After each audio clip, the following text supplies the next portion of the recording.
لبیک یا حسین، لبیک یا حسین، لبیک یا حسین، لبیک یا حسین، لبیک یا حسین، لبیک یا حسین۔ اعوذ باللہ من الشیطان الرجیم، بسم اللہ الرحمن الرحیم، الحمد للہ رب العالمین، والعاقبۃ للمؤمنین والنار للملحدین، والصلاة والسلام علی سیدنا ونبینا وحبیب الہنا وطبیب نفوسنا بالقاسم المصطفى محمد، اللہم صل علی محمد وآل محمد وعلی آلہ الاطیبین الاطہرین المنتجبین المطہرین المعصومین المظلومین الہداة المہدیین والحماة المستضعفین، لا سیما بقیۃ اللہ فی الارضین، ولعنت اللہ علی اعدائہم من الآن الی یوم الدین۔ اما بعد فقد قال اللہ تبارک و تعالی، بسم اللہ الرحمن الرحیم، وَلَقَدْ ذَرَأْنَا لِجَهَنَّمَ كَثِيرًا مِنَ الْجِنِّ وَالْإِنسِ لَهُمْ قُلُوبٌ لَا يَفْقَهُونَ بِهَا وَلَهُمْ أَعْيُنٌ لَا يُبْصِرُونَ بِهَا وَلَهُمْ أَعْذَانٌ لَا يَسْمَعُونَ بِهَا أُولَئِكَ كَالْأَنْعَامِ بل هم اضل اولئک هم الغافلون۔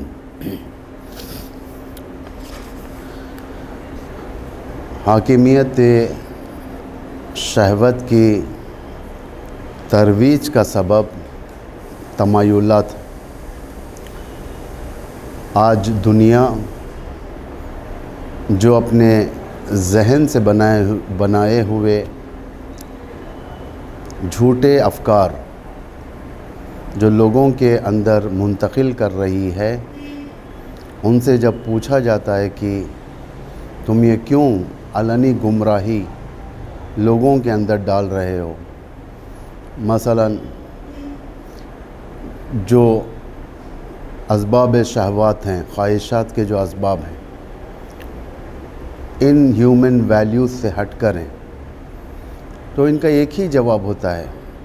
جواب یہ ہے کہ آج تمایلات بشری ہے، ہیومن ڈیزائرز کی بنا پر، تمایلات بشری کے نام پر گمراہی پھیلانا، تمایلات بشری کے نام پر انسانی ہویت کو بدل دینا، تمایلات بشری کے نام پر انسان کے جسم اور روح کو آزار پہنچانا، نقصان پہنچانا، یہ آج کے طواغیت کا بڑا برنامہ ہے۔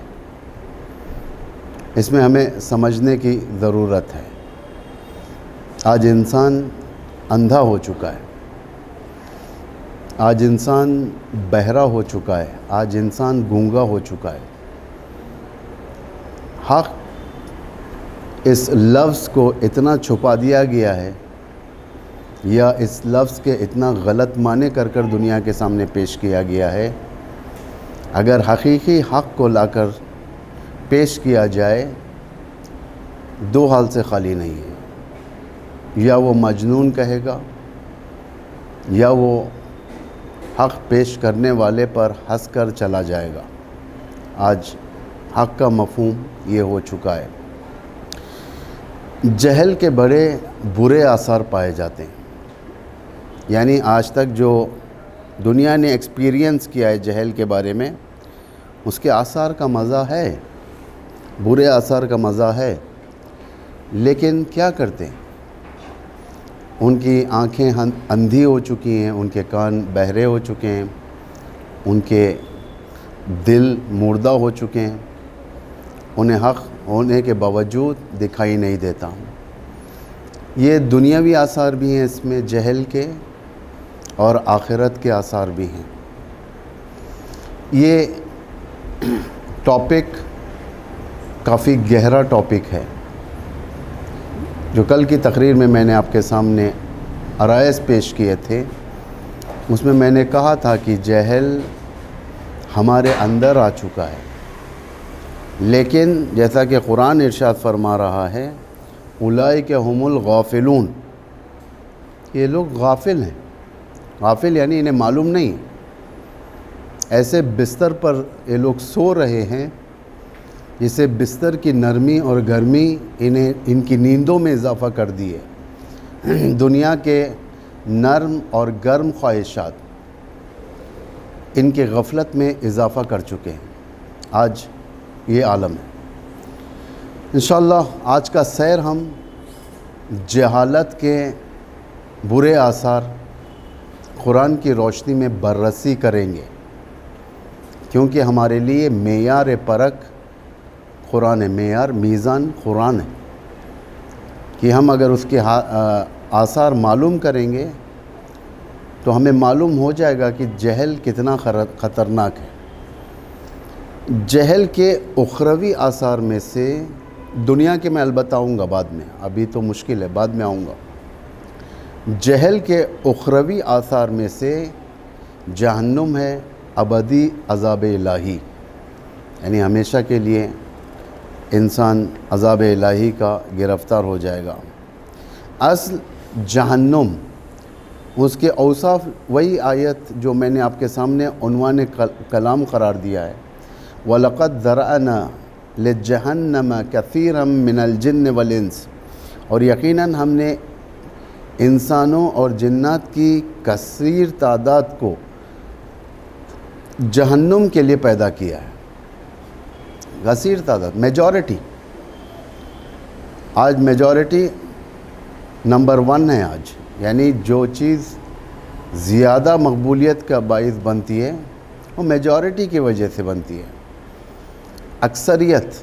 لیکن قرآن ایسی اکثریت جو اللاجیکل اکثریت ہے، اس کے بارے میں جو قرآن نے جو الفاظ استعمال کیا ہے، اس کا جواب اچھوں کے پاس نہیں ہے۔ پہلے تو قرآن کا جواب کوئی نہیں پیش کر سکتا، ان بالخصوص اس کا جواب اکثرہم لا یعلمون، اکثرہم غافلون، اکثرہم لا یشعرون، یفقہون، یعقلون، یہ سب جو ورڈز استعمال کیا ہے، اکثریت علم نہیں رکھتی، اکثریت جاہل ہے، اکثریت سمجھنے والی نہیں ہے، اکثریت کے پاس فکر نہیں ہے، اکثریت غافل ہے، یہ سب ورڈ جو استعمال کیا ہے قرآن نے، یہ واقعاً سمجھنے والے الفاظ ہی ہیں کہ ہم اس کو نظر انداز نہیں کر سکتے اپنی زندگی سے۔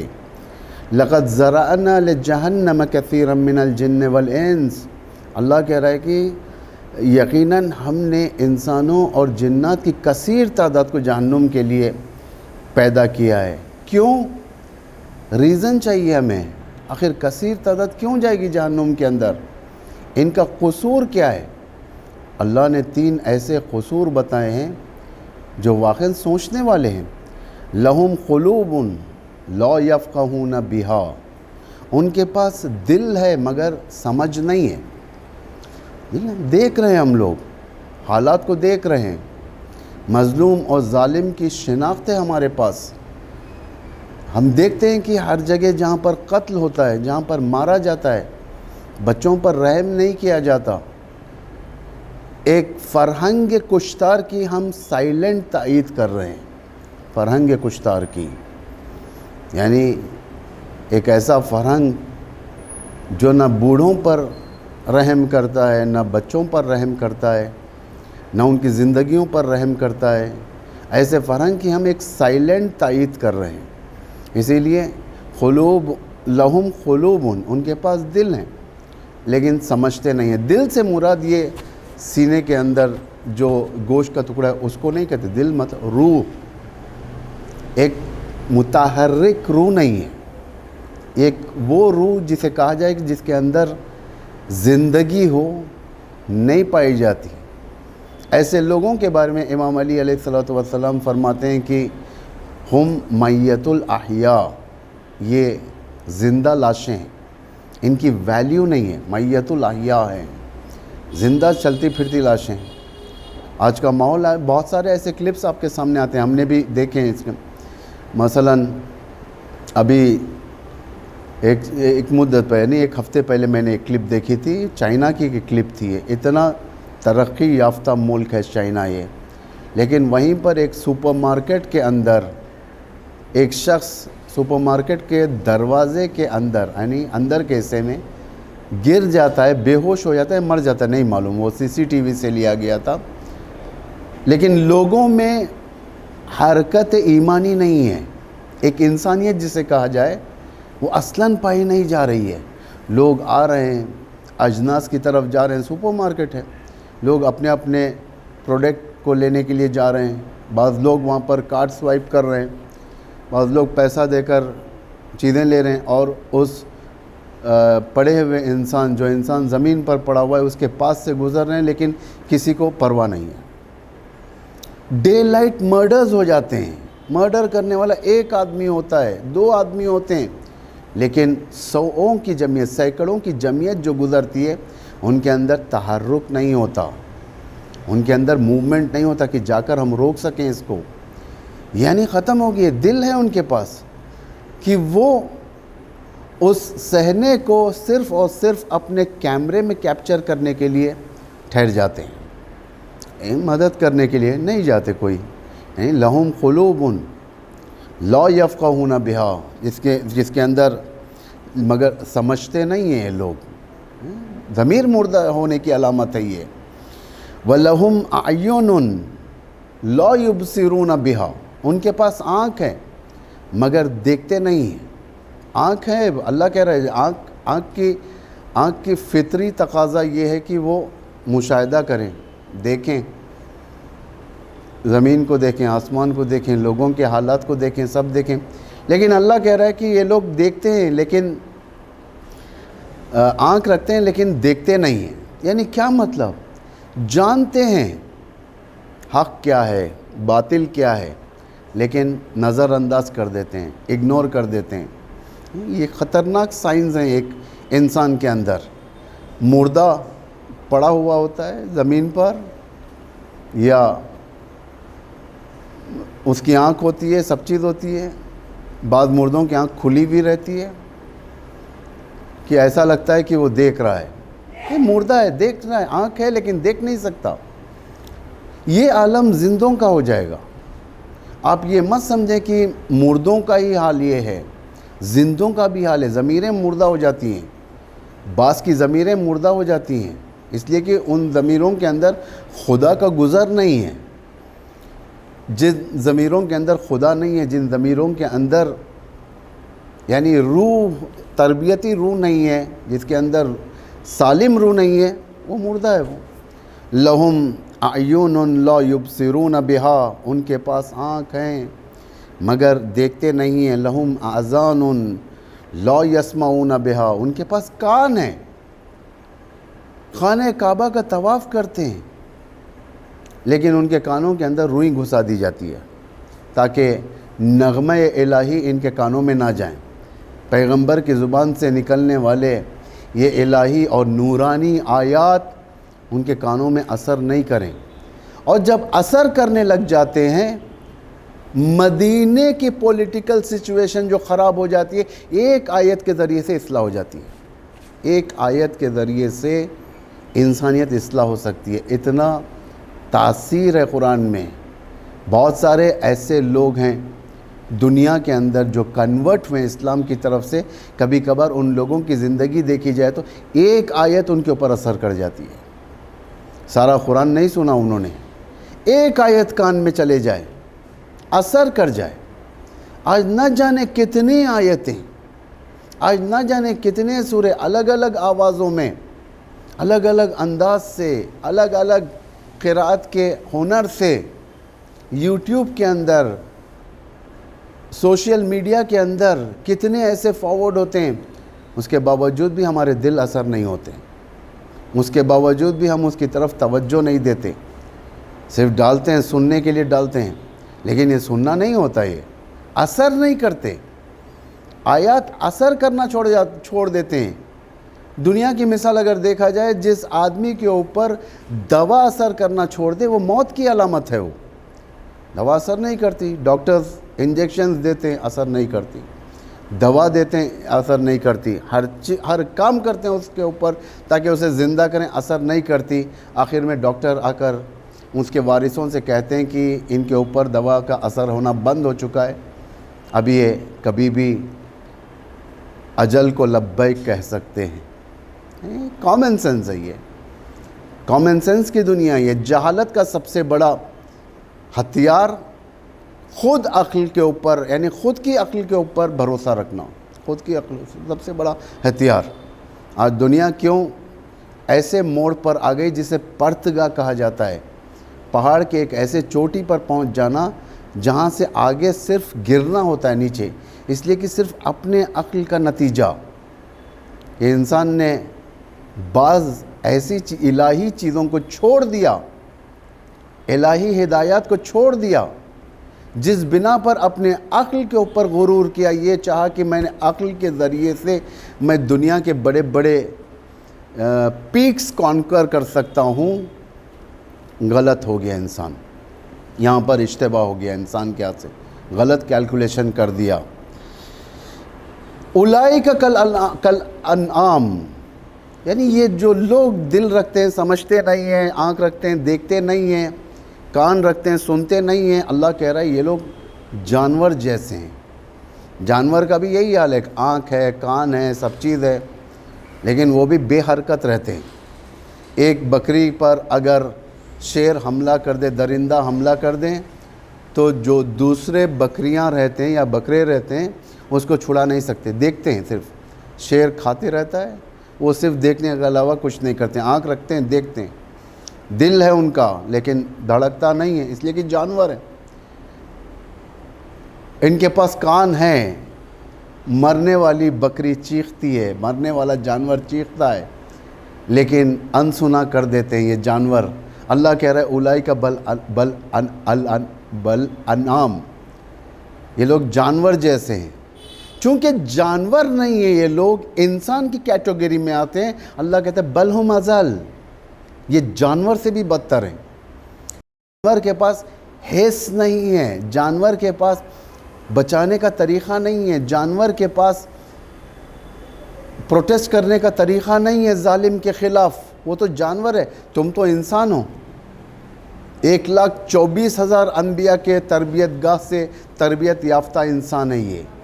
1,24,000 انبیاء، ایک دو نہیں، 1,24,000 انبیاء، یعنی کافی وسیع اور گہری یونیورسٹی اسلام کی ہے، اور پیغمبر آخر الزمان کی تربیت یافتہ انسان۔ اتنے کوالٹیز رکھنے کے بعد یہود نہیں کہہ سکتا کہ میں بے تربیت ہوں، اس لیے کہ اس کے پاس بھی انبیاء ہے۔ مسیحیت، کرسچینٹی یہ نہیں کہہ سکتی کہ میں بے تربیت ہوں، اس لیے کہ اس کے پاس بھی آئے تھے انبیاء۔ اللہ نے کسی کو توجیہ کرنے کا مقام نہیں چھوڑا۔ ہر ایک کے پاس عذر نہیں ہے، یعنی کسی کے پاس ویلڈ ریزن نہیں ہے کل کے دن خدا کی بارگاہ میں بچنے کے لیے۔ پھر خدا کہتا ہے اولئک هم الغافلون، یہ غافل ہیں، یہ غفلت میں ہیں۔ یعنی دشمن کب حملہ کرتا ہے؟ جب انسان غافل ہوتا ہے، دشمن حملہ کرتا ہے، ورنہ نہیں کرتا، دشمن حملہ نہیں کر سکتا۔ جب انسان بیدار ہو، جب انسان حالات کے بارے میں اچھی طریقے سے آشنائی رکھے، دشمن کے اندر ہمت نہیں ہے۔ آج اگر دنیا کے اندر اگر آپ دیکھیں گے جو حملے ہو رہے ہیں، اگر سامنے بیداری انسان دکھائے، نہیں، حملے صرف جا کر ہٹ اینڈ رن کا مسئلہ نہیں ہے یہاں پر کہ آ کر مار کر چلے جائیں، حملے ہر لحاظ سے ہوتے ہیں۔ شیطان کا کوئی راستہ مشخص نہیں ہے آنے کا، چور کا کوئی راستہ مشخص نہیں ہے۔ چور رات کے وقت آ کر ڈور بیل مار کر یہ نہیں کہے گا کھولیے میں آنا چاہ رہا ہوں آپ کے پاس چوری کرنے کے لیے، چور کا وہ راستہ نہیں ہے۔ چور کا راستہ کھڑکیاں ہوتی ہیں، چور کا راستہ الگ ہوتا ہے، اور چور آواز کرتے ہوئے نہیں آتا، چور دبے پیروں سے آتا ہے، آواز آنے نہیں دیتا، اتنا سسٹمیٹک اسے معلوم ہے کہ کیسے جوتے پہن کر جانا ہے، کس عالم میں داخل ہونا ہے، آخر کون سی چیز کرنے سے وہاں پر ایک حرکت ہو جائے جس کی بنا پر آواز نکل جائے، جس سے گھر والے بیدار ہو جائیں، چور جانتا ہے۔ شیطان اس سے بدتر ہے، شیطان کا نفوذ ہمارے اندر معلوم نہیں ہوتا کہ کس طریقے سے آئے گا شیطان۔ اللہ سے اس نے چیلنج کیا ہے، فبعزت کیا، تیری عزت کی قسم میں انہیں اغوا کر کے رہوں گا۔ کس راستے سے؟ ہر راستے سے، کوئی راستہ نہیں چھوڑوں گا، ہر راستے سے آؤں گا۔ اخلاص والا ہے تو اخلاص کے ذریعے سے آؤں گا، اگر مادی پرست ہے تو مادی پرستی کے ذریعے سے آؤں گا۔ جو جس چیز کا حامل ہے اسی کے چہرے پر آؤں گا، اسے بہکاؤں گا۔ بہک گئے تھے بہت سارے لوگ، علم کے ذریعے سے علماء کو بہکایا شیطان نے، اسکالرز بہکے بہت سارے۔ آپ تاریخ اسلام اٹھا کر دیکھیں، آپ حکمین اٹھا کر دیکھیں، آپ امام علی کے دور کا صفین کے بعد جو حکمین کا واقعہ پیش آیا کہ ایک سو کالڈ ریپیوٹیڈ اسکالر عالم عرب کا، جس کی ہویت، جس کی حالت دیکھ کر لوگ احترام کرتے تھے، لیکن شیطان نے ایسا بہکایا کہ منبر پر جانے کے بعد کیا فیصلہ کیا جائے اسے خود نہیں معلوم تھا، گیا ایک کرنے کے لیے ایک ہو گیا۔ امام حسین کی اتنی بڑی نہضت اور ان کا کربلا میں لے جا کر قتل کرنا امام حسین کو، یہ کس کی بدولت ہوا؟ یہ عالم کے بھیس میں شیطان آنے کی بدولت، قاضی شریع۔ ورنہ یزید میں اتنی ہمت کہاں سے آ گئی؟ باطل میں ہمت اس وقت آتی ہے جب اہل علم باطل کے ساتھ ہو جاتے ہیں، ورنہ باطل میں ہمت نہیں ہے۔ آج برٹش کے اندر، برٹش گورنمنٹ کے اندر اتنی ہمت نہیں ہے دنیا کے اندر مسلمان کو ڈیوائیڈ کریں، شیعہ کو ڈیوائیڈ کریں۔ جب اس پلیٹ فارم پر علماء پہنچیں گے، چاہے وہ شیعہ علماء ہو چاہے وہ سنی علماء ہو، تو وہاں کے ذریعے سے طاغوت حرکت میں آئے گا۔ جیسا کہ کل کی تقریر میں میں نے آپ کے سامنے بعلم بعورہ کے بارے میں کہا تھا، فرعون کو کہاں سے ملا یہ سیاست کہاں سے آئی فرعون کو؟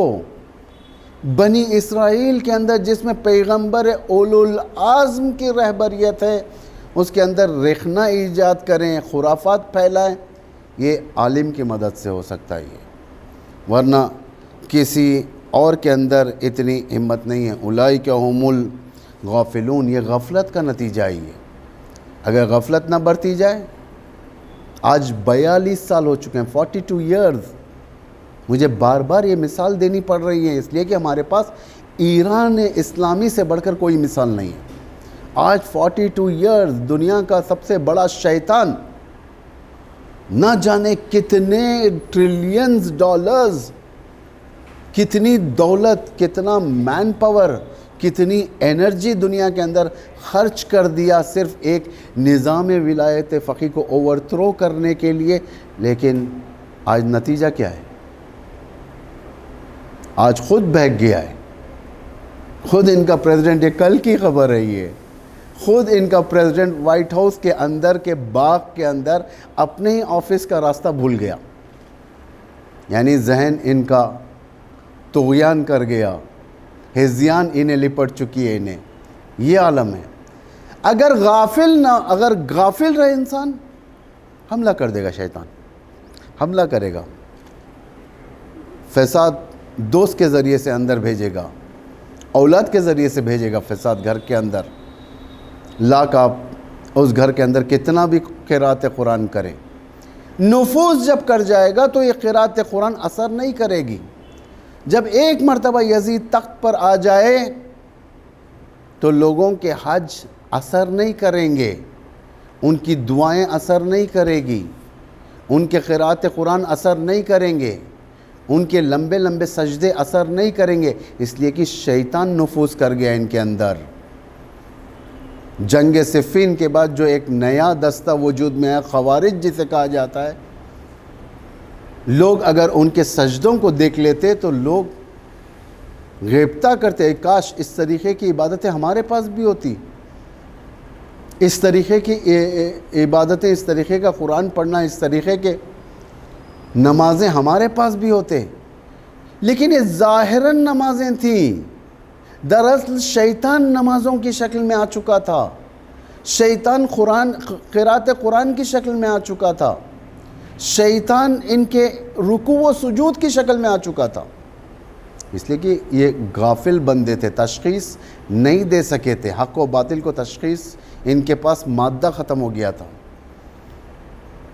انہیں نہیں معلوم تھا کہ کیا ہو رہا ہے، حالات کا سچویشن انہیں کنفیوز کر چکا تھا۔ ایک یہ، دوسرا نقصان جہالت کا روحی نظام کو فلج کر دیتا ہے، یعنی انسان کے اندر جو روح ہوتی ہے، ایکٹیو ہوتی ہے روح، جتنا انسان کا دل نیکیوں میں لگے، چاہے وہ نیکی اکانومی کے لحاظ سے ہو، چاہے وہ نیکی عبادی کے لحاظ سے ہو، چاہے وہ نیکی سیاست کے لحاظ سے ہو، جتنا نیکی کی طرف انسان کا دل لگے، اس کا مطلب اس کی روح اتنی اچھی ہے، اس کی روح کے اندر طاقت ہے۔ جتنا وہ نیکیوں سے گھبرائے، جتنا وہ نیکیوں سے پیچھے ہٹے، خیرات سے پیچھے ہٹے، صدقات سے پیچھے ہٹے، صلہ رحمی سے پیچھے ہٹے، عبادی مسائل سے پیچھے ہٹے، مسجد سے پیچھے ہٹے، نماز سے پیچھے ہٹے، جب نماز میں ٹھہرے تو ایک سستی کی کیفیت پیدا ہو جائے، اس کے روح میں ڈیفیکٹ آ گیا، اسے علاج ضروری ہے، ورنہ یہ آگے چل کر اور بدتر ہو سکتا ہے، اگر فوراً میجرز نہ لے وہ بدتر ہو سکتا ہے۔ جسمی طاقت، جس طریقے سے جسمی علاج، جیسے دیکھتا ہے کہ انسان کے جسم کے اندر کچھ ویکنس آ گئی ہے، کچھ کمزوریاں پیدا ہو رہی ہیں، سب سے پہلا کام وہ یہ کرتا ہے کہ وہ اس کے ایکسپرٹ کی طرف رجوع کرتا ہے۔ یہ کامن سینس ہے، یہ ایکسپرٹ یعنی ڈاکٹر کے پاس جاتا ہے، وہ یا نفسیاتی ڈاکٹر کے پاس جاتا ہے، یا جسمی ڈاکٹر کے پاس جاتا ہے، اسپیشلسٹ کے پاس جاتا ہے۔ بیماری رکھنے والا انسان کوئی موچی کے پاس نہیں جائے گا، بیماری رکھنے والا انسان کوئی بقال کے پاس نہیں جائے گا، جا کر اپنی حالت نہیں سنائے گا، جس کو سنانا ہے اسی کے پاس جائے گا۔ یہ عقل مند کی نشانی ہے۔ یہ اسی طریقے سے جب روح کے اندر کوئی پرابلم پیدا ہو جائے، سب سے پہلے یہ وارننگ ہے، یہ یعنی نماز میں ٹھہرتا ہوں سستی ہے، موبائل میں رہتا ہوں ایکٹیو ہو جاتا ہوں، بستر پر سونے کے لیے جاتا ہوں ایکٹیو ہو جاتا ہوں، لیکن یہی بستر سے فجر میں اٹھنے کے لیے سستی پیدا ہوتی ہے، تو سمجھیں کہ ڈیفیکٹس پیدا ہونے لگے، سائنز ہیں یہ۔ جس طریقے سے شوگر پیشنٹ اور بی پی پیشنٹس کے سائنز ہوتے ہیں، کبھی پیر کا جلنا، شوگر پیشنٹس کو معمولاً یہ علامتیں پائی جاتی، پیر کا جلنا، آنکھوں کا جلنا، اور نہ جانے بہت سارے ایسے اس طریقے کے سائنز۔ تو بہتر یہ ہے کہ اس سے پہلے کہ ہلاک ہو جائیں وہ رجوع کریں، ایکسپرٹ کی طرف، اسپیشلسٹ کی طرف جائیں۔ تو روحی نظام ختم کر دیتا ہے جہالت اس کے اندر، جیسا کہ میں نے پچھلی آیت میں کہا تھا، دل ہوتا ہے لیکن سمجھ نہیں ہوتی، آنکھ ہوتا ہے لیکن دیکھتا نہیں ہے، کان ہوتے ہیں لیکن سنتا نہیں ہے۔ سورہ ملک کے اندر خداوند متعال ارشاد فرما رہا ہے، سورہ ملک کی 10ویں اور 11ویں آیت، 2 آیتوں میں، وَقَالُوا لَوْ كُنَّا نَسْمَعُ أَوْ نَعْقِلُ مَا كُنَّا فِي أَصْحَابِ السَّعِيرِ، اور پھر کہیں گے کہ ہم اے کاش، لو کننا وہ کہیں گے اے کاش، قالو وہ کہیں گے لو کننا اے کاش ہم سن لیے ہوتے، نسمع او ناقلو سن لیے ہوتے اور سمجھ گئے ہوتے بات کو۔ یہ کب کہے گا انسان؟ جس وقت جہنم میں ڈالا جا رہا ہے۔ وَقَالُوا لَوْ كُنَّا نَسْمَعُ أَوْ نَعْقِلُ مَا كُنَّا فِي أَصْحَابِ السَّعِيرِ، اے کاش ہم سن لیے ہوتے اور سمجھ گئے ہوتے آج ہم جہنم میں جانے والوں میں سے نہ ہوتے۔ کب ہمارا پچھتاوا ختم ہو گیا بعد زندگی میں اگر یہ پچھتاوا آ جاتا، ہور مرنے کے بعد ہور نہیں ہو سکتا، ہور زندگی میں ہور بنتا ہے۔ انسان اپنی تبدیلیاں زندگی میں لاتا ہے۔ اگر خود انسان اس کے اوپر گامزن نہ ہو جائے، آگے نہ بڑھے تبدیلی لانے کے لیے، کوئی بھی نہیں لا سکتا۔ دوسرے ہمارے ساتھ چل سکتے ہیں، ہمارے لیے چل نہیں سکتے۔ یہ سب سے بڑا محاورہ ہے دنیا کا، یہ یعنی ہم تمہارے ساتھ چل سکتے ہیں لیکن تمہارے لیے نہیں چل سکتے، ہم تمہارے ساتھ چل سکتے، ساتھ دے سکتے۔ سمجھ گئے ہوتے، ہم حق کو پہچان لیا ہوتا، ہم حق پر عمل کر دیے ہوتے، سو کالڈ ہیومن ڈیزائرز کو ہم پیروی نہ کیے ہوتے، خدا کے بتائے ہوئے لذات کو ہم نے حاصل کیا ہوتا۔ صرف لذتیں یہ مت سمجھیں کہ جو اللہ بتاتا ہے، نماز شب کی لذت، نماز فجر کی لذت، قرآن پڑھنے کی لذت، یہ معنوی لذات ہے، یہ دنیاوی لذات بھی ہیں جو انسان کا حق ہے، اس کا ایبسلیوٹ رائٹ ہے وہ دنیاوی لذات۔ مثلا دنیا پھرنا، رنگا رنگ کھانے کھانا، یعنی الگ الگ مزے کے کھانے کھانا، لیکن حلال، گوشت کھانا، شربت پینا، یہ جتنی چیزیں دنیا کی لذتیں، اسلام نے اسے منع نہیں کیا۔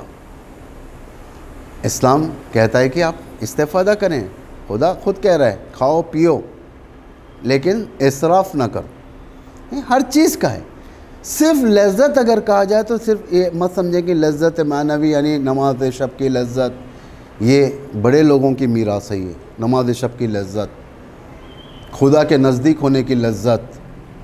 ہماری لذتیں چھوٹی موٹی ہوتی ہیں، ہماری لذتیں حلال روزی کمانا، ہماری لذتیں دوسروں کے ساتھ اپنی خوشی بانٹنا، ہماری لذتیں ہم بھی کھائیں گے تمہیں بھی کھلائیں گے، یہ ہماری لذتیں ہیں۔ یعنی ایک انسان کی، یہ انسان پچھتاتا ہے وہاں پر، ایک کاش ہوتا ہے نا، جب ایک اسٹوڈنٹ مارکس کم لاتا ہے تو کیا کہتا ہے، اے کاش میں اس وقت اس کی تیاری کر لیا ہوتا، اے کاش ڈیلی روٹین ٹائم ٹیبل میں ایک ٹائم ٹیبل میرا اسٹڈی کا ہوتا، 1 گھنٹہ میں ورک ہارڈ کر لیا ہوتا ڈیلی، آج یہ نوبت نہ آتی۔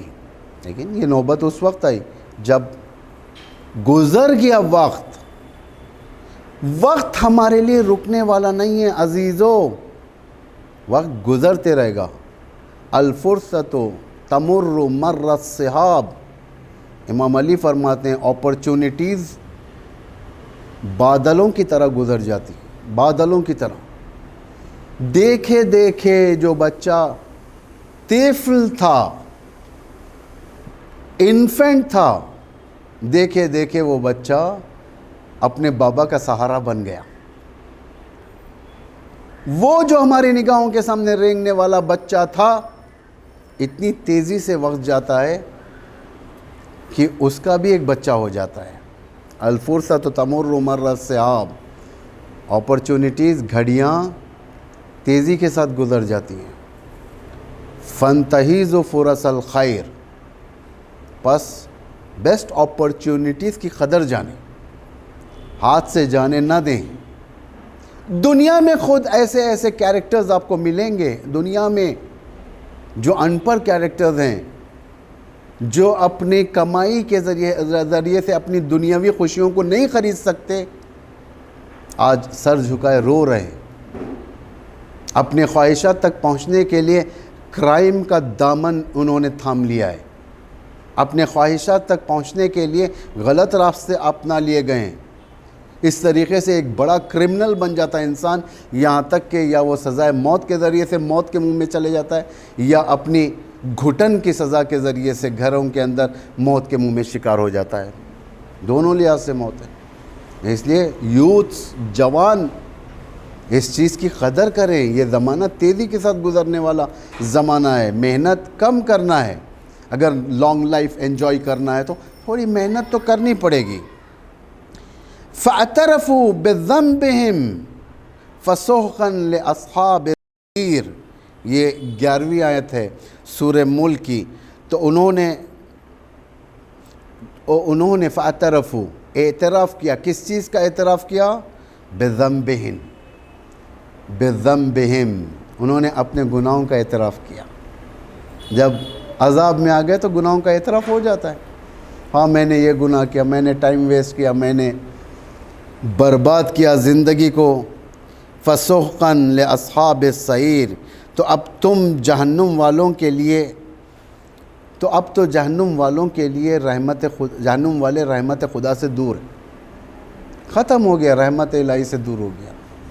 وسیع تھی رحمت الہی دنیا کے اندر، نہیں پہچانا، اتنی وسیع تھی دنیا میں اللہ کی رحمت۔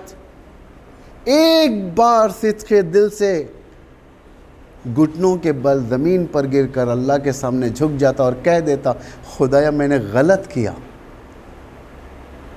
خدایا مجھے معلوم نہیں تھا، غلطی ہو گئی مجھ سے، اللہ اس کا ہاتھ تھام لیتا۔ اللہ کو ایسے لوگ پسند آتے ہیں جو اپنے آپ کو اللہ کے سرنڈر کر دیتے ہیں، اللہ بہت پسند کرتا ہے۔ ایک مرتبہ میں یہ نہیں کہتا کہ اٹھ کر نماز شب پڑھو، آپ ایک بار اذان سے تھوڑی دیر پہلے اٹھ کر مصلی پر گھٹنے رکھ کر ہاتھ اٹھا کر کہیں، خدایا میں سرنڈر ہوتا ہوں تیرے سامنے، ہتھیار ڈالتا ہوں میرا دنیا کا، میرے پاس کچھ نہیں ہے سوائے تیرے، یقیناً اللہ ایسے لوگوں کا ہاتھ تھامتا ہے۔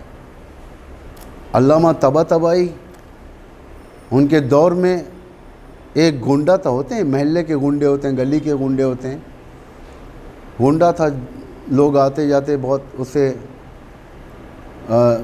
کافی ڈسٹربڈ ہوتے تھے، لوگ آنا جانا ان کے لیے کافی مزاحمت ایجاد ہوتی تھی، لیکن یہ گنڈا علامہ طباطبائی کا عاشق تھا، عشق کرتا تھا ان سے، بہت چاہتا تھا، اور ان کو بہانے ڈھونڈتا تھا ان کا چہرہ دیکھنے کے لیے۔ بہت خوبصورت تھے علامہ طباطبائی، ان کی آنکھیں دیکھیں آپ، فوٹوز میں دیکھیں، آپ گوگل میں ڈالیں علامہ طباطبائی کا چہرہ آئے گا، مفسر قرآن المیزان، بہت خوبصورت شخصیت تھی، ان کے آنکھیں، ان کا چہرہ، اور بعض یوٹیوب میں کلپس بھی ہیں جو وہ بات کرتے ہیں، بہت ریئر ہیں، اس کو بھی آپ لوگ سن سکتے ہو، ان کی آواز اپنے کان میں دے سکتے ہو، کیونکہ بہت عرفانی شخصیت تھی، عاشق تھا ان کا، دیکھتا تھا جا کر، جب بھی آتے تھے اٹھ کر ٹھہر جاتا تھا احترام میں۔ ایک مرتبہ وہ اکیلے آ رہے تھے، یہ بھی اکیلا تھا، علامہ طباطبائی نے اس کو دیکھ کر سلام کیا، مسکرایا، اشارہ کیا، ساتھ آ گیا وہ۔ علامہ طباطبائی کہتے ہیں تو مجھے کتنا پسند کرتا ہے، یا اس طریقے کی گفتگو۔ اس نے کہا کہ میں آپ کو بہت چاہتا ہوں، یعنی ہماری زبان میں آپ میرے آئیکن ہیں، آئیکن، میں آپ سے بہت محبت کرتا ہوں۔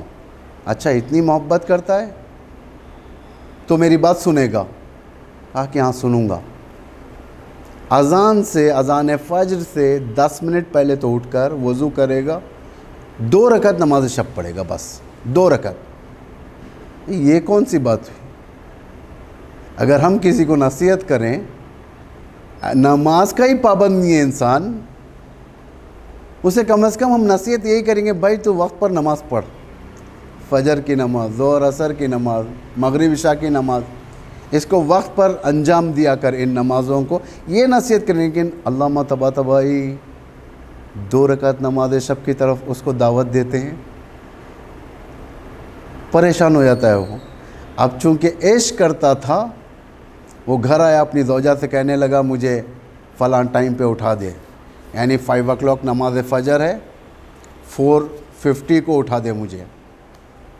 اب ویسے ہی بیوی کے اٹھانے سے پہلے اٹھ گیا، وضو کرنے لگا، اس کے بعد جا کر اس نے 2 رکعت نماز پڑھی۔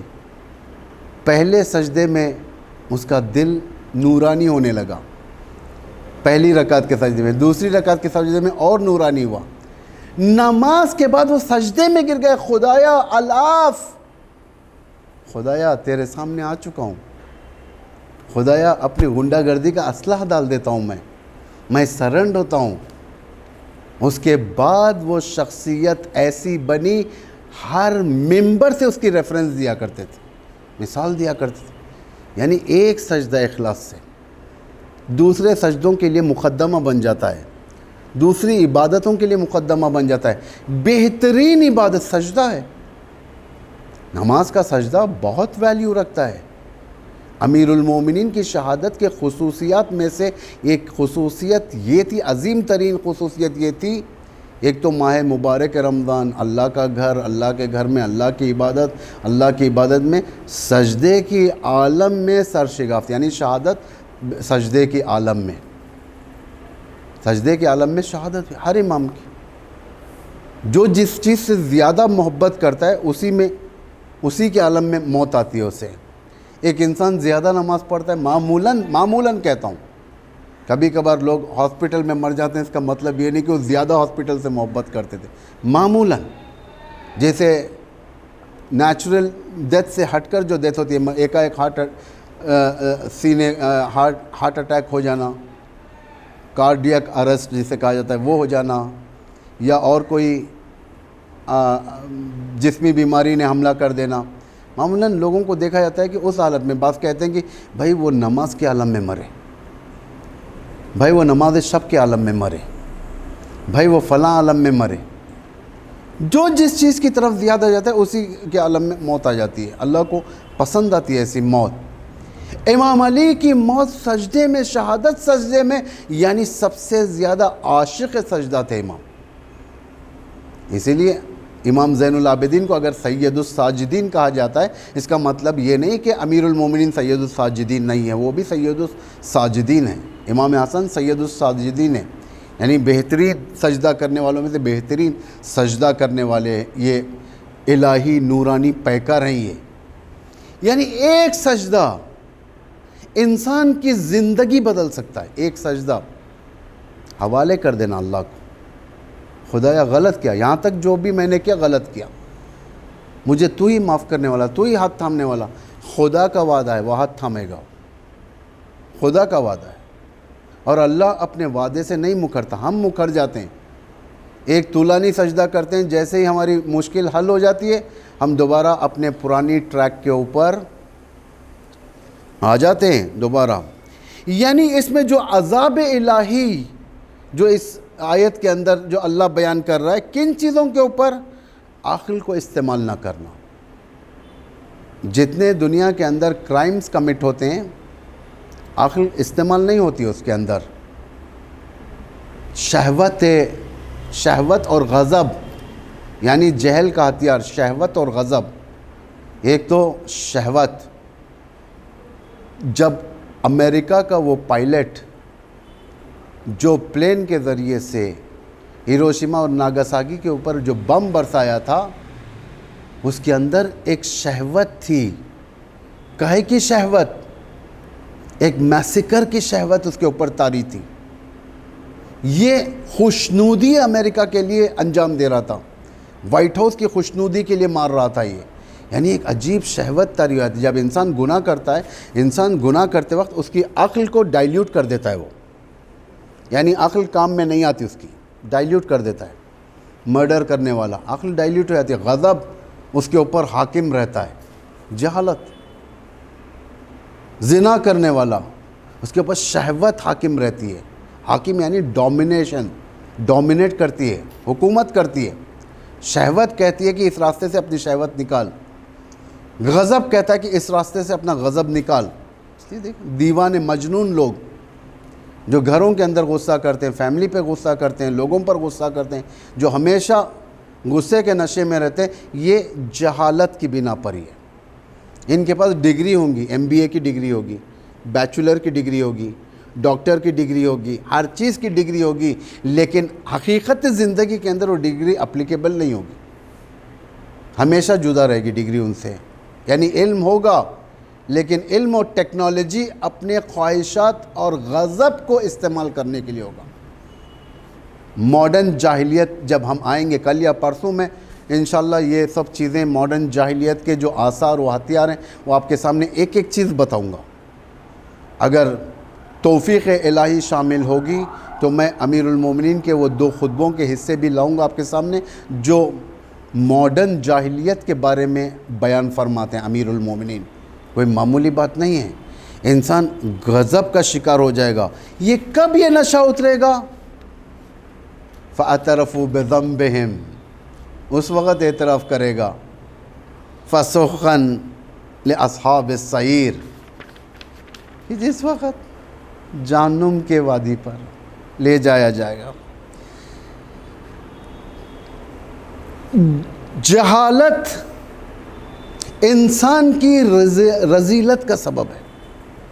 رذیلت یعنی بے ارزش انسان کا، یہ کہا جائے کہ اس کا ایک پورٹ فولیو ہماری زبان میں جہالت ہے.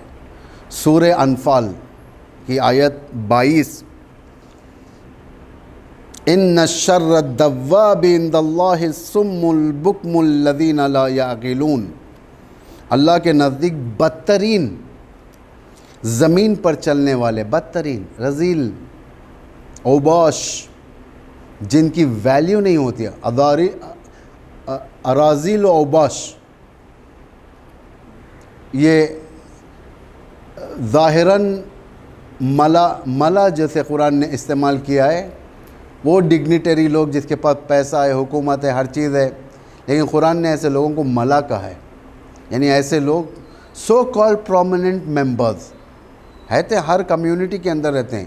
یعنی بعض ایسے پرومیننٹ ممبرز جو ریٹائرمنٹ کے بعد وائٹ کالر ہو جاتے ہیں، مسجدوں کو میراث بنا لیتے ہیں، اپنی آنے لگتے ہیں، سفید کپڑا، سفید ٹوپی، سفید پیجامہ، ہاتھ میں تسبیح آ جاتی ہے ایک، اس کے بعد یہ بعض ایسے ہوتے ہیں. لیکن عقل کے لوگ کچے ہوتے ہیں، اکثر ایسے لوگ پائے جاتے ہیں. انہیں نہ سر معلوم ہوتا ہے نہ ٹانگ معلوم ہوتی ہے. یہ لوگ مداخلت کرتے ہیں، اپنا اوپینین ظاہر کرتے ہیں. یہ سب اس طریقے کے اراذیل و اوباش، یہ لوگ انبیاء کے ساتھ رہنے والے جو ایمان لائے تھے انبیاء پر، ان لوگوں کو کہتے تھے کہ اراذیل و اوباش. حضرت نوح سے کہتے تھے تم اپنے نزدیک سے، یہ جو ہماری زبان میں جو جوان لڑکے معمولاً زیادہ تر انقلاب کے باعث بنے، ہمیشہ جوان نسل انقلاب لاتی ہے. پیغمبر کے انقلاب میں سب سے پہلے جوان لوگ تھے پیغمبر کے ساتھ. ہر انقلاب میں جوان لوگ آگے رہتے ہیں، اور زیادہ تر مڈل کلاس والے زیادہ رہتے ہیں، طبقہ متوسط جسے کہا جائے. امیر لوگ نہیں آتے. امیر لوگوں کو خطرہ ہوتا ہے کہ کہیں ایسا نہ ہو کہ انقلاب ہمارے دولت کو، ہمارے شہرت کو، ہماری حکومت کو ختم کر دیں. ہم جو مڈل کلاس ہوتی ہے وہ زیادہ تر امیروں سے زیادہ تر ریلیجیس ہوتی ہے. زیادہ تر، سب نہیں، زیادہ تر. بہت سارے امیر ہوتے ہیں جو ریلیجیس بھی ہوتے ہیں، عقل بھی سالم ہوتی ہے ان کی. زیادہ تر مڈل کلاس والے ایکٹیو رول انقلاب میں ادا کرتے ہیں. اسی طریقے سے نوح علیہ السلام کے پاس بھی تھے. تو یہ جو بڑے جو لوگ تھے، سو کال پرومیننٹ ممبرز، یہ کہتے تھے ان اراذیل اور اوباش، جھوپڑ پٹیوں میں رہنے والے لوگ جو تمہیں گھیرے ہوئے، انہیں ہٹا دو اگر ہمارا ساتھ تم چاہتے ہو تو. اگر نوح فرضاً اگر نوح انہیں ہٹا بھی دیتے تو یہ اراذیل اور اوباش دوسرے شرائط سامنے لاتے. دوسرے، یہ ہٹاؤ، جیسا آج امریکہ کر رہا ہے. یعنی پہلی شرط، بھائی آپ نیوکلیئر کے بارے میں آؤ بات کرو ہم سے. نادان گورنمنٹ چلے جاتی ہے بات کرنے کے لیے، نیوکلیئر کو نیگوشیٹ کرنے کے لیے. نیوکلیئر کا نیگوشیشن پورا ہو نہیں پاتا ہے، فوراً دوسری اپلیکیشن یہ لوگ رکھ دیتے ہیں. کہتے ہیں کہ اب میزائل کے اوپر بھی بات کریں، ٹیکنالوجی پر بھی بات کریں، حجاب پر بات کریں، اسلامک ویلیوز پر بات کریں. دشمن ایک چیز کے اوپر اکتفا نہیں کرتا. جب تک دشمن تمہارا پیچھا نہیں چھوڑے گا، جب تک تم اتباع نہ کرو دشمن کی. سورہ بقرہ میں قرآن کہہ رہا ہے، یہ قرآن کی آیت ہے. لن ترضى عنك اليهود والنصارى، یعنی یہود اور نصارہ، پیغمبر یہود اور نصارہ تم سے ہرگز راضی نہیں ہوں گے. کب راضی ہوں گے؟ اگر پیغمبر کہیں میں تم سے جنگ نہیں کروں گا، کیا راضی ہو جائیں گے؟ اگر پیغمبر کہیں کہ چلو تو حکومت تم کرو اور ہم صرف دین سنبھالتے ہیں، کیا راضی ہو جائیں گے؟ لن ترضى، ہرگز راضی نہیں ہوں گے۔ کب تک راضی نہیں ہوں گے؟ جب تک کہ تم ان کی اتباع نہ کرو، ان جیسے نہ ہو جاؤ، تم بھی مسلمان مشرک نہ ہو جاؤ، تم مسلمان زیونسٹ بن جاؤ، اسلامک زیونسٹ اپنے اندر لے کر آؤ، کرسچن زیونزم اپناؤ۔ بہت ہیں، ہر مذہب کے لوگ ہیں زیونزم میں، زیونسٹ میں ہر ہیں، صرف یہود نہیں ہیں، مسلمان بھی ہیں، ہمارے شیعہ لوگ بھی ہیں، مسلمان ہیں، کرسچنز ہیں، ہندوز ہیں، ورلڈ وائڈ ہے گلوبل زیونزم، اسی کو کہتے ہیں گلوبل زیونزم۔ اور بہت ساری باتیں انشاءاللہ بقیہ میں کل بیان کرتا ہوں، کیونکہ آج جو سبجیکٹ مجھ سے ریلیٹڈ اور بہت امپورٹنٹ ہے وہ تحریک حضرت علی اصغر علیہ السلام۔ تو میں اسی کے ساتھ یہیں پر آ جاتا ہوں، اسی سبجیکٹ کے اوپر آ جاتا ہوں، کیونکہ یہ موسٹ امپورٹنٹ علی اصغر علیہ السلام کی موومنٹ، یعنی تحریک نہضت حضرت علی اصغر علیہ السلام، یہ بھی گلوبل ہے، گلوبل۔ دشمن چاہتا ہے کہ آپ ان کے جیسا ہو جائیں، یہود و نصارہ جیسے ہو جائیں، آپ مسلمان رہیں لیکن یہود بن کر رہیں۔ فرہنگ، کلچر، تمہارا انداز، پولیٹیکل ویوز، کلچرل ویوز، تمہارے ویوز، یعنی تمہارا نظریہ تمہارے ساتھ مسجد کو جائیں، تمہارا نظریہ، تمہارے جو ویوز ہیں اینٹی اسلامک ویلیوز کے، وہ مسجد میں بھی جائیں، ممبر پہ بھی آئیں، محراب میں بھی رہیں، قرآن پڑھو تو قرآن کی آیتوں میں بھی داخل ہوں۔ یہ ویوز کیوں؟ تاکہ دنیا پوری ایک نہضت باطلہ کے ہاتھ میں باقی رہے۔ اگر پیغمبر رہیں گے وہاں پر تو جہانی اسلام آ جائے گا، گلوبل اسلامک۔ اگر پیغمبر جائیں گے گلوبل زیونزم، گلوبل، دونوں گلوبل ہونا ہے، دونوں اس گلوبلائزیشن کے لیے کام کر رہے ہیں۔ ایک جیتے گا، ایک ہارے گا، ایک اس میں کامیاب ہوگا، ایک ہارے گا، لیکن قرآن کا وعدہ ہے، ارسل رسولہ بالہدی ودین الحق لیظہرہ علی الدین کلہ ولو کرہ المشرکون۔ اللہ نے جس پیغمبر کو بھیجا اس کے ذریعے سے یہ ایجنڈا پورا کرے گا، یعنی گلوبلائزیشن آف اسلام۔ ایسا گلوبلائز کرے گا ولو کرہ المشرکون، لاکھ دشمنوں کو برا لگے، طاغوت کو برا لگے، لاکھ ویسٹرن آئیڈیالوجی کو برا لگے، تمدن غرب برا مان جائیں، اس سے کوئی حرف نہیں ہے، اس سے کوئی حرج نہیں ہے، اللہ کے صحت پر کچھ اثر ہونے والا نہیں ہے، اللہ پر کچھ اثر ہونے، وہ اپنی خدمت لے کر رہے گا۔ لیکن ہمارا بھی کام ہے اس گلوبلائزیشن میں، اسلام کے جہانی ہونے میں، عالمی ہونے میں ہم بھی سرباز بنیں، صرف بیٹھ کر تماشا چین نہ بنے، ہم سرباز۔ ہر کوئی اپنے امام زمانہ کی طرف سے سرباز ہے، ہر کوئی مبلغ امام زمانہ ہے، ہر کوئی۔ آج مبلغ بھی بننا ہے ہمیں، یہ نہیں کہ صرف امامے والے آئیں، شیروانی والے آئیں، ممبر کے اوپر ابلاغ کریں، امام زمانہ کی طرف سے تبلیغ کریں۔ آپ بھی اپنے مقام پر مبلغ امام زمان بنیں، اپنے امور میں امام زمانہ کو شامل کریں، اپنے امور میں، اپنے یہ کانسٹیٹیوشن کے اندر سب سے پہلی چیز جو لکھیں گے آپ یہ لکھیں گے، میں جو بھی کام انجام دوں گا وہ صرف اور صرف اللہ کی خوشنودی کے لیے اور امام کو راضی کرنے کے لیے۔ اپنے کانسٹیٹیوشن میں کریں، اس چیز کو جگہ دیں اور اس کے بعد عمل کریں۔ حلال روزی برائے خوشنودی امام زمان، اللہ کے لیے برائے خوشنودی، امام کو راضی کرنے کے لیے، خاندان اور پریوار سے محبت اللہ کی خوشنودی اور امام کو راضی کرنے کے لیے، جیسا کہ ہم دعاؤں میں کرتے ہیں، خدایا امام زمانہ کو ہمارے اعمال سے راضی و خوشنود فرما۔ کیوں کہتے ہیں؟ اس لیے کہ ہمارے ہر نہضت میں امام زمان، جیسا اب میں ایک مثال دیتا ہوں، معمولاً جو دنیا کا رواج ہے، یہ جب بھی کوئی پولیٹیکل باڈی آتی ہے تو وہ اپنے لیڈرز کی تصویر ہر کمرے میں لگوا دیتے ہیں، ہر کمرے میں لیڈرز کی تصویر لگاتے ہیں تاکہ معلوم ہو کہ یہ ان کی پارٹی حکومت کر رہی ہے۔ کہ دین کے معاملے میں کیا ہم امام زمانہ کو اپنے دل میں نہیں سجا سکتے؟ ہمارے دین کے ہر جز میں، ہماری زندگی کے ہر جز میں کیا امام زمانہ نہیں رہ سکتے؟ کیا ہم صرف امام زمانہ کو تختیوں کی میراث کی طرح دیواروں پر سجائیں گے، یا امام زمانہ کی آئیڈیالوجی کو ہم اپنے دلوں کے اندر لیں گے؟ سب سے بڑی بات ہے یہ جہانی حضرت علی اصغر کی شخصیت صرف شیعوں کے لیے نہیں ہے۔ حضرت علی اصغر کی شخصیت ایک تاریخ کے خاص حصے سے محدود نہیں ہے، ایک ملک سے محدود نہیں ہے، ایک خاص آئیڈیالوجی سے محدود نہیں ہے۔ علی اصغر گلوبلائزڈ ہونا ہے۔ پچھلے عشروں میں نے آپ کے سامنے بتایا تھا کہ دشمن نے کتنا یہاں پر کام کیا ہے حضرت علی اصغر کے بارے میں۔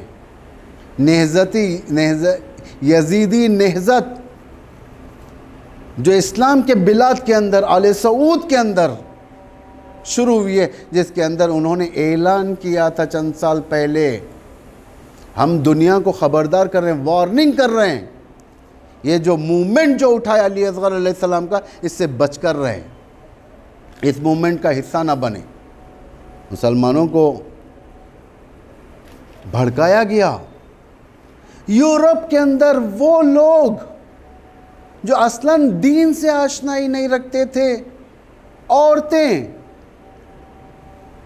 اور وہ لوگ جسے اہل البیت معلوم نہیں ہیں، جب ان کے سامنے علی اصغر کی کیمپیننگ کی گئی تھی، ان نان مسلمز عورتوں کے آنکھوں سے آنسو آ گئے۔ یعنی مؤثر ترین تحریک ہے یہ۔ غرب کا ایک مفکر کہتا ہے دنیا کو چینج کرنے کے لیے نہ ڈالروں کی ضرورت ہے، نہ درہم و دینار کی ضرورت ہے، کسی چیز کی ضرورت نہیں۔ اگر ایک علی اصغر علیہ السلام کو صحیح طریقے سے دنیا کے سامنے پیش کر دیا جائے، دنیا منقلب ہو جائے گی، دشمن منقلب ہو جائے گا۔ اسی طریقے سے جب علی اصغر کا چہرہ امام ابا عبداللہ نے اپنے ہاتھوں سے اٹھا کر بتایا، آدھا کا لشکر منقلب ہو گیا تھا، رونے لگ گیا تھا۔ جہانی ہونا ہے علی اصغر۔ ایک شیش ماہ نے 30,000 کے لشکر کو رلا دیا۔ جب عمر سعد کے اس لشکر کے اندر، یزید کے اس لشکر کے اندر ایک انقلاب بپا ہو رہا تھا، ایک معصوم شکل کے ذریعے سے، طفل کے ذریعے سے، شیرخوار کے ذریعے سے، عمر سعد نے فوراً ہرملا سے کہا اخطا لسان الحسین، حسین کی زبان کو خطا کر، کیونکہ یہ بند زبان دنیا میں انقلاب ایجاد کر رہی تھی۔ ہرملا اگر اور تاخیر کرتا حملہ کرنے سے، کربلا کا نقشہ بدل جاتا، کربلا کا نقشہ بدل جاتا۔ یہ تحریک دنیا میں عام ہونا ہے، کربلا کی نہضت عام ہونا ہے دنیا کے اندر۔ دنیا کے اندر یہ کنٹریبیوشن، یہ شعر جو حضرت علی اصغر کا اسلام کے اندر ہے، وہ بتانا ہے کہ یہ وہ مذہب ہے، یہ وہ اسلام ہے جسے دنیا نے صرف یزید کو دیکھا، کربلا میں آ کر اس پہلو کو بھی دیکھیں کتنی ویلیوز ہیں اس اسلام کے، جس کے لیے ہر ایج گروپ کا شہید موجود ہے۔ یہ ویلیوز آ گئے، یعنی کودک کش جسے کہتے ہیں، طفل کو مارنے والے، شمر و ہرملا، تماچے مارنے والے، تیر مارنے والے، تاکہ دنیا میں پہچانا جائیں۔ آج اسرائیل کی جو بے عزتی دنیا کے اندر ہو رہی ہے، ایک اس نہضت کی وجہ سے، اس نہضت کی وجہ سے۔ شہید مطہری نے اسرائیل کو کہا کہ اس زمانے کا شمر و ہرملا ہے، اس لیے کہ بچوں کو مارنے والا۔ آج دنیا کے بڑے بڑے مفکر، کرسچین، یہود، نان مسلمز اس بات کو ایڈمٹ کرتے ہیں کہ بچوں کو قتل کرنے والی گورنمنٹ اسرائیل کی گورنمنٹ ہے، کیونکہ یہ انہی کے اجداد کی سیرت کو اپنایا ہوا ہے تاکہ بچوں کے ذریعے سے ختم کیا جائے، کیونکہ ایک طفل کو اگر مارا جائے اس کی تکلیف باپ کو ہوتی ہے، ولو باپ کتنا ہی شجاع کیوں نہ ہو، اس کی بہت تکلیف ہوتی ہے ایک طفل کو مارا جائے۔ اسی لیے علی اصغر انٹرنیشنل ڈے منایا جاتا ہے 6 محرم، جو ایران نے انٹروڈیوس کروایا تھا، یہ بھی ایران کا انٹروڈیوس ہے۔ اپنے 6 ماہ کے بچوں کو، جو مائیں جو نئی ولادت ہوتی ہے گھروں کے اندر، اس بچے کا انتظار کرتی ہیں 6 مہینے آنے کے لیے، تاکہ اسے علی اصغر کی شباہت دے کر امام حسین کے سامنے پیش کرے، اے ابا عبداللہ، ہمارا بچہ بھی علی اصغر کے توجہ کریں آپ لوگ۔ یہ کربلا معمولی نہیں ہے، غیر معمولی ہے۔ کربلا کے امتیازات عظیم ہیں، اسی لیے کہا جاتا ہے امامان معصوم کو شیعت کے میراث میں قید نہیں کرو، شیعت کے عزاخانوں میں صرف اماموں کو قید نہیں کرو۔ امام دنیا کی میراث ہے، امام ہر مذہب کا امام ہوتا ہے، اہل البیت ہر مذہب کے لیے، انہیں آنے دو، انہیں بٹھاؤ بلا کر، انہیں بتاؤ۔ Ashura 10th day of Muharram anti international terrorism day ہے۔ ہم دہشت گردوں کے خلاف اٹھتے ہیں۔ دہشت گردوں کی خصوصیت یہ ہے کہ وہ بچوں پر رحم نہیں کرتے۔ بتاؤ علی اصغر کے بارے میں، 6 مہینے کا بچہ، ارے 3 سال کے بچے، 4 سال کے بچے جب سامنے آ جاتے ہیں، لوگ شفقت کرتے ہیں ان کے ساتھ۔ دنیا اتنی نیچے ہو گئی تھی کہ 6 ماہ کے بچے طفل شیرخوار کے ساتھ رحم نہیں کیا۔ آج دنیا کا سٹیٹس یہ ہو چکا تھا، اب عبداللہ الحسین کے آنکھوں میں آنسو پیدا کی دنیا نے۔ جب مختار نے بدلہ لینا شروع کیا، کوئی کربلا کے حالات مختار کے سامنے سنا رہا تھا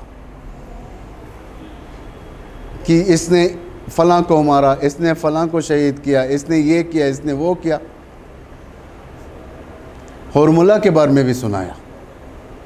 راوی کہتا ہے میں نے حسین ابن علی کو 2 مقام پر منغلب ہوتے دیکھا، یعنی منغلب ہو جانا۔ ایک باپ تھے امام بھی، ایک باپ تھا امام، علی اکبر کا باپ تھا، علی اصغر کا باپ تھا۔ ظاہر بات ہے یہ باپ کی محبت امام حسین کے وجود کو نے کہا کہ ایک وقت، وہ وقت جب علی اکبر میدان میں گرے، اور ایک وقت وہ وقت تھا جب شیش ماہ کے گلے پر تیر لگا۔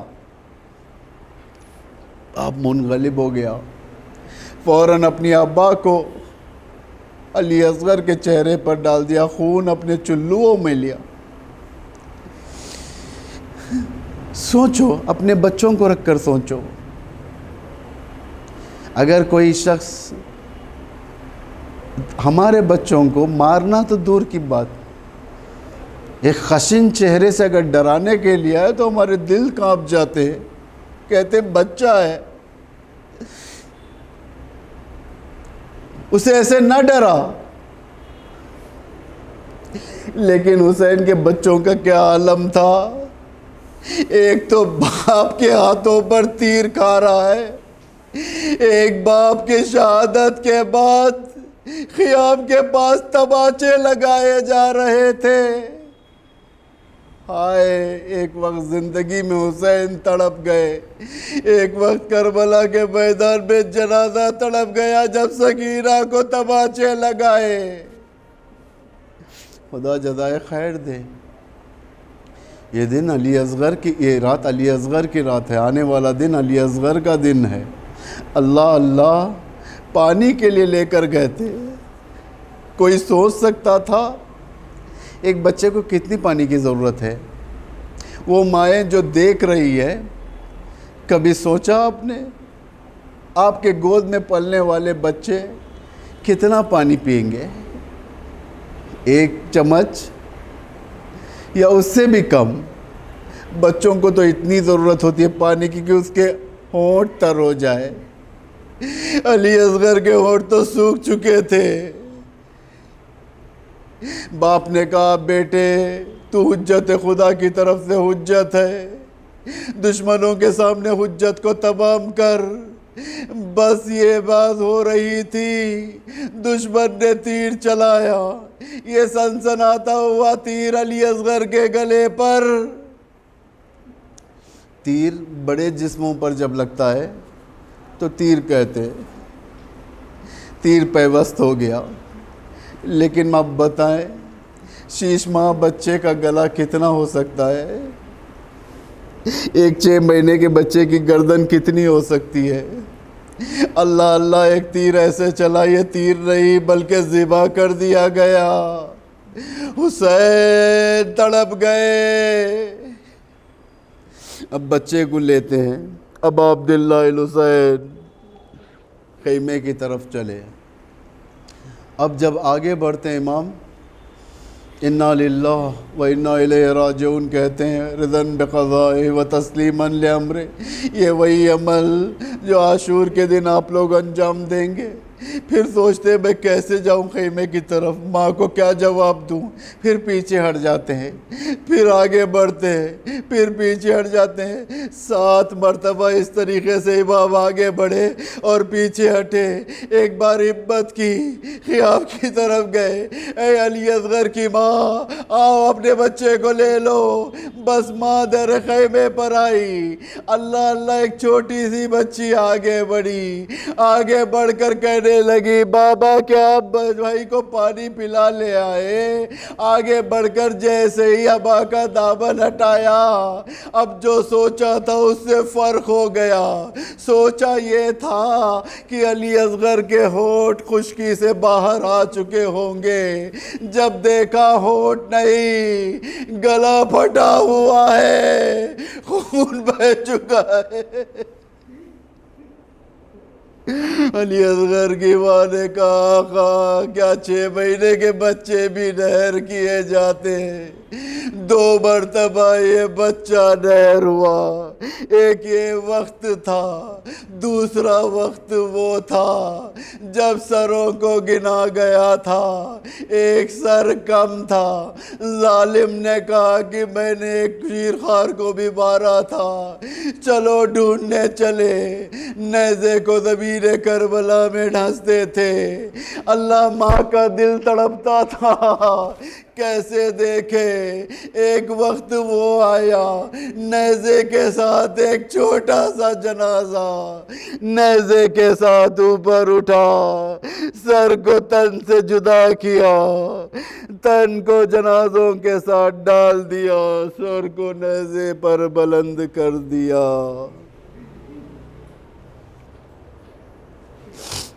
الا لعنت اللہ علی القوم الظالمین سیعلم الذین ظلموا ای منقلب ینقلبون۔